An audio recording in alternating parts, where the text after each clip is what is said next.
There can also be really cool artistic things that we can pull from our users. Like, you would be incredibly amazed at how talented and artistic some of your users can be. Like, we had this thing, which was the Polaroid gallery project, and you can see, like, there are just some really, really fantastic projects, right? And so look at this photo. And I'm going to read the caption because I think it's just so good. It says, "This January, my mother was diagnosed with cancer. 5 tumors in her head, 1 in her liver. There's nothing the doctors can do about it, apart from giving her a little time through chemo. She did not want to have her photo taken because she thinks she is ugly. She has lost a lot of weight and her hair, but when I asked her if I could take Polaroids of her, she agreed. I think she is still beautiful, so now I use a dying medium to take photos of my dying mom."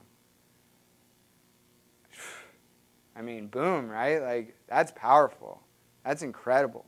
Those are the kinds of things that you can pull from your users. Those are the kinds of things that if you simply give your users a chance to, like, engage in the conversation and be a part of the conversation, you find nuggets like that, which, I mean, I'll probably remember this, like, picture and that caption for the rest of my life.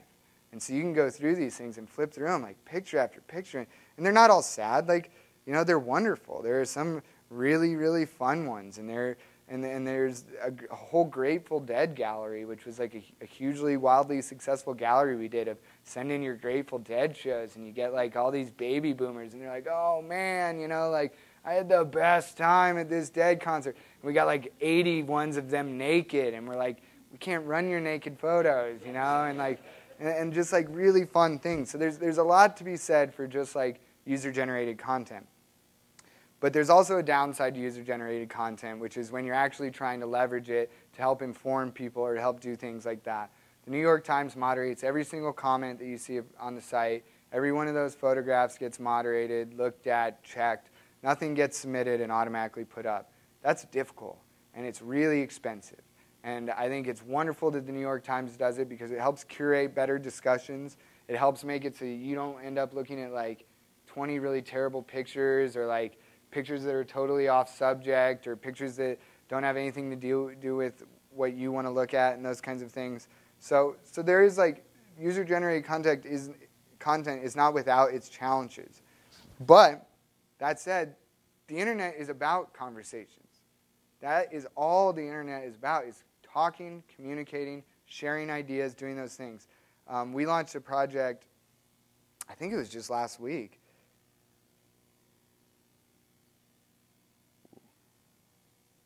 called Healthcare Conversations. And this was developed by my very good friend and teammate Tom Jackson, along with Andre Shankman and some other people on the Interactive News team. And this is a really, really interesting idea, right? I don't know about you guys, but I rarely leave comments on sites. That's for a variety of reasons, mostly because I just don't care. But I mean, I'm just one person, so I don't speak for any people. But I also hate, like, scrolling through comment lists, right? Like, you leave your comment, it ends up on page 24 of 40 pages of comments. It's hard to believe that anybody's really reading your comment. It's hard to like get people to respond to your comment. So the idea with this, right, is all these different rooms with people in them are different focused conversations. Conversations about drug costs, conversations about insurance, conversations about taxes, conversations about the single-payer system. So then you click on the single-payer system, and you get the most recent comment. You can see there's 224 comments and replies. But what I know is, since there's only 149 comments here listed, is that a lot of these people are communicating with each other. So you can see, I'll scroll down and try to find one. Here's a reply. So people can come into here, and we cookie your computer, and you have to like sign up. Just like I said at the New York Times, you can't leave anonymous comments. You can't do that kind of stuff. But the interest of that is to curate conversations between people. So this person writes this, you know, what they feel about opponents of single-payer system, and somebody can come in here and say, well, I want to reply to that. And this person says, you're so right, you know, like, or et cetera. But we have a lot of conversations that are now going 6, 7, 8 levels deep. And it's like kind of a different way to have these comments. Really all this is threaded comments, right? They were doing this on bulletin boards 15 years ago. But this is a way for people who aren't used to doing bulletin boards or who are not happy with that format to come in. Like, you have an avatar. If I was signed in and I had been one of the people who commented, well, your avatar is green, so you can find your comments. It easily lets you know if somebody's replied to your comment. So you, all of a sudden, look, I'm having a conversation with somebody in Japan about healthcare costs, or I'm having a conversation with somebody in Kansas who like really doesn't want the public option, but I'm able to like just go back and forth with them. Like, we're not tucked into this like huge long frame, or we're not tucked in. So this is like an incredibly innovative, purely user-driven conversation. It's just a totally new way of trying it. So I really encourage you to take a look. Like I said, some of these things are successful. Some of these things aren't. One of my more successful things is the Election Day word train, which many of you might have seen and many of you might not have seen. This idea came about because they came to us and they were like, well, we want a way for people to communicate, or we want a project that during the day on Election Day, users can maintain, can be connected to, that they can come back, that they can discuss, that they can have conversations. And so I thought about it and I said, well, you know what's really interesting about Election Day that's really unlike almost any other day of the year and almost unlike any other day of the past 4 years is that you have about half the people waking up on Election Day feeling one way. Actually, you have everybody waking up on Election Day feeling one way, right?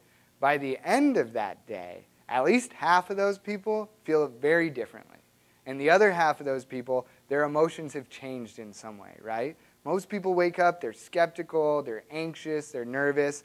Then maybe they start hearing about returns coming in. They start feeling a little different. They change, etc. So I wanted to get at both the temporal or the time-based aspect of it, but also let people communicate. Again, since we're the New York Times, we had to figure out a way we were going to have to moderate all these comments. So I said, okay, you get to choose one word that describes how you're feeling. But what we'll let you do is you can come back every hour and tell us a new word or the same word or whatever it is about how you're feeling. So what's fun is you can go right down here to like right when we started it, 9, 10 a.m. And you'll see 10 a.m. flows in. And let's say I only want to see what people who self-identified themselves as McCain supporters felt at 10 a.m. And so you can see skeptical, powerless, determined, ambivalent, etc. Okay, well, how are Obama feeling? Impatient, hopeful, victorious, thankful, determined, energized, right? And throughout the day, these change. And then by 1 a.m., you look at the Obama supporters, 1 a.m., which is after the election, the announcements were the results were announced, etc., things like that. And you see the Obama supporters are saying, you know, I feel thankful, I feel euphoric, I feel hopeful, I feel exhilarated, you know, I feel elated. And then you say, well, let's see how the McCain supporters felt. Afraid, nervous, flabbergasted, disgusted. So it's really interesting, you know? And like this isn't... Yes, sassy is funny because like that was actually like an internet meme that got started that they wanted to game our system. So that's an interesting thing. Like you can always... I think that appeared on... Gosh, I can't remember. I think it was on Twitter. Somebody's like, let's all put sassy in as Republicans, you know, like, or as McCain supporters. But it's an idea where you can go back, like, the idea is just to allow communication. Like, this is all user-generated. This is just a framework we set up to allow people to communicate with each other and with themselves. And yeah, you can tell kind of a story through it, like the story I just told you. Go to the beginning of the day, and you hear one story. You follow it throughout the end of the day, and like you end up with a different story. So that's kind of an interesting project too.